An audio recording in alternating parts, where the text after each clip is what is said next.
Welcome to r Ask Reddit. Today we're diving into some of the scariest I need to leave now gut feeling moments. These stories are a reminder to always trust your instincts. Serious replies only, folks. Just happened to me. I was in Las Vegas for a work event and I went to take an elevator up to my room on the 44th floor. When I got on, there was already one man who had pushed floor 27. As the doors were closing, two guys shouted, "Hold the doors from the hall," but the man who was in the elevator with me was pushing the door close button. The two guys from outside the elevator managed to stick their arm between the doors at the perfect moment to open the doors back up and get on. The two men who just got on pushed floor 32. As we went up, the doors at floor 27 opened, but the first man didn't get off. This was the floor he had chosen before I even got on. The elevator stopped at floor 30, and one person got on and pushed the button to floor 40. Floor 32 came, the doors opened, and the two men asking to hold the doors got off. Meanwhile, the first man is still on the elevator. He kept looking at me and I just got a bizarre feeling. He wouldn't stop staring at me even when I was giving him mean looks. So when floor 40 opened, I got off with the person who pushed that floor's button. Feeling pretty freaked out at this point, she went to the lobby and got a hotel worker to take her up to her floor. This whole deal was probably another 10 minutes when I finally reached my floor with the hotel worker. We took a hall that curved, and once we rounded that curve, I saw that man who was originally in the elevator with me that was staring. Looked like he was just pacing the hallways. I told the hotel worker that was the man who I was concerned over, and they called security to come get him while the hotel worker and I went back down to the lobby and waited till it was clear. I'm not sure of anyone's malicious intentions in this situation, but I wasn't going to mess around and find out as a younger petite woman. Yikes, this freaks me out so much. You were smart. I travel alone for work frequently and I'm always nervous something like this will happen to me. I was on a small Horizon Airlines flight, sitting on the window of one of those small flights that are just 2 seats per row. After I get settled, an older guy sits next to me. The entire flight, we don't say a word, but he does give me a funny look when I ask for a beer to drink. They land, folks start deplaning. It's one of those small flights or airports where you can exit from both the front and the back. Folks around us start shuffling off. This dude is just sitting there looking straight ahead, doesn't move a muscle. At first, I just assume he doesn't know our exit is behind us. I lightly tap him on the shoulder, politely tell him we can go. The dude turns to look at me with the most intense face and quietly says, "I don't converse with liars." I don't know what it was, maybe his low but intense tone. Girl instinct kicked in, and all the hairs stood up on my arm. I realized that I was pinned in by this guy. He is too big to get around. Fewer and fewer people are on the plane. This guy is just radiating this intense, mean aura. I tried to press the attendant call light, but it was too loud for anyone to hear it. Finally, this nice man caught my eye and basically forced this guy to let me up. I don't know what happened to him because I literally ran through to the pickup point, but I'll never forget feeling helpless and trapped in those 5 to 10 minutes. Ooh, I posted this a long time ago, but I'll retell the story. So I was hiking around in some woods in suburban Dallas before I moved out here to California about a decade ago. Oak Point Park it's called in Plano.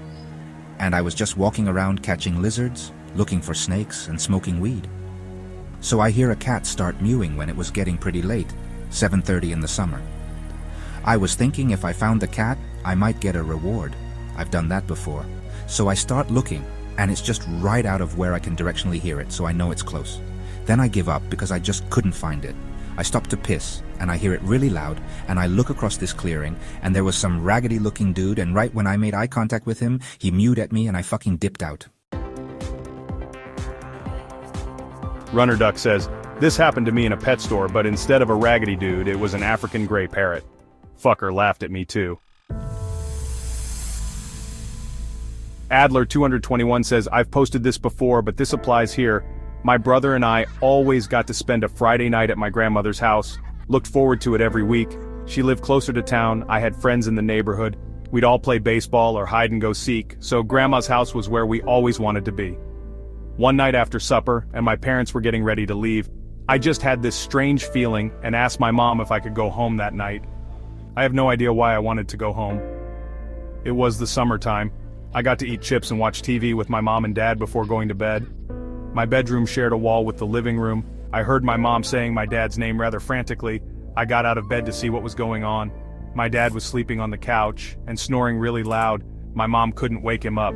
She yelled at me to go back to bed, but I did not do that. I went to their bedroom to use the phone to call 911, moved the call to the living room so they could talk to my mom. I sat on the floor holding my dad's hand and kept telling him I loved him. Ambulance arrives with my grandparents following behind it.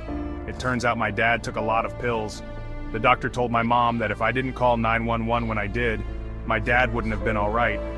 All because my gut was telling me to go home for the night instead of a fun-filled night with Nanny and Gramps.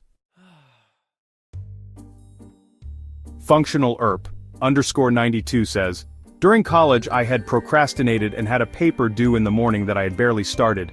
When I would do this to myself, my typical remedy would be to head to the library and pull an all-nighter. It was maybe a 10-minute walk from my house just off campus. I'm making decent progress as the night goes on, but I'm just feeling mentally burnt and my gut is telling me I'll be more productive if I get a few hours of sleep. The library started to feel uncomfortable for some reason. I packed up and left, walked home, and as I'm stepping out on the back porch to smoke a J before bed, I hear a not too distant pop pop pop sound. As my phone began to blow up a few moments later, I found out that quick pop pop pop was the school police taking down a school shooter. Shortly after I'd left, he had walked into the library, shooting and paralyzing one student just outside, a hero who managed to call 911 before passing out, and shooting a few others inside before going outside for suicide by cop. Campus was a wreck for a few days. Many other times I had stayed through the night, often popping outside for a quick break in the same area where the first student was shot. So I guess it may not count as scariest in the moment since it was just a tired feeling and gut feeling of needing to lay down for a while rather than imminent danger, but thought I'd share. Elasmophile says, just after Thanksgiving, a friend and I were driving up a mountain on a narrow gravel road to hike to a peaceful and stunning overlook. We got stuck behind a powder blue rusty 90s Ford truck going a little faster than idle speed and began to get frustrated. We rounded a turn and saw there was a small old dog running alongside the truck. The truck stops, opens the driver's side door, and the dog hops in. We both then felt bad for thinking bad things about the driver. He must have just been looking for this dog. The truck starts up again, and after several hundred feet, the truck pulls over to the left side to allow us to pass. As we pass, the driver is an older man, with missing teeth, dead eyes, and straggled hair. We locked eyes in slow motion, and he had the most evil, hateful look on his face. A shiver went down my spine, and the hair went up on my neck. I joked with my friend to break the tension in the car. Well, that's not terrifying, he definitely would kill us. We enjoy a lot of dark humor. I look in the rearview mirror and he is still watching us. He has an 8-point deer skull tied to the front bumper. We shook it off and didn't think much of it after that. In the south, you get all sorts of folk around these mountains. We get to the small parking area and hike the short distance to our spot. To my knowledge, the way we took was the only trail available to get to the overlook. We arrived, excited we had the place completely to ourselves and enjoyed the view. We were glad we chose the smaller public mountain overlook than the much larger but more crowded one further up the mountain. We talked and reminisced old memories, traded war stories about jobs. It was a perfect afternoon before she had to fly back home. We had been there for about 20 minutes when suddenly we heard a jingle coming toward us. It was the old dog, about 50 feet away. Then we see the shadow of that man barreling toward us, behind the dog from a different direction than the path we took. We both shoot up from our spots and after exchanging a look, my friend says, "We need to get the fuck out of here." She starts running back up the path we took, and I'm right behind her. It was hard to hear from the crunch of leaves, but we both agreed. He said, "Hey, get the hell back here." I looked back and the dog was at his side. He was not yelling at the dog. There were his hateful dead eyes again, realizing we weren't going to be polite and stick around. We'll never know what the hell that man wanted, but we both felt that internal panic that every woman knows. I've never been back to that spot again, but I'll be sure I'm not alone. Avi Bear says, I was driving home alone from a college party to the apartment I shared with my then boyfriend at 2 a.m. The car I had was shitty and couldn't handle the freeway, so I was taking a roundabout route home. It was maybe a 45-minute drive. I noticed shortly after I left the party that someone was following me, turn for turn. It was very apparent they were following me specifically after I took many turns, and we were nearing my apartment. I didn't want whoever it was following me knowing where I lived, so I tried to lose them. It didn't work. Instead, I decided to pull into the cop station that was a couple of blocks from my apartment. They were well lit and open. The dude following me drove away very quickly, and I had a cop follow me all the way home to make sure I made it back in one piece. I don't know why they were following me, but the fact they'd been following me since I left campus meant they probably didn't have any good intentions. Remember to like and subscribe for more videos.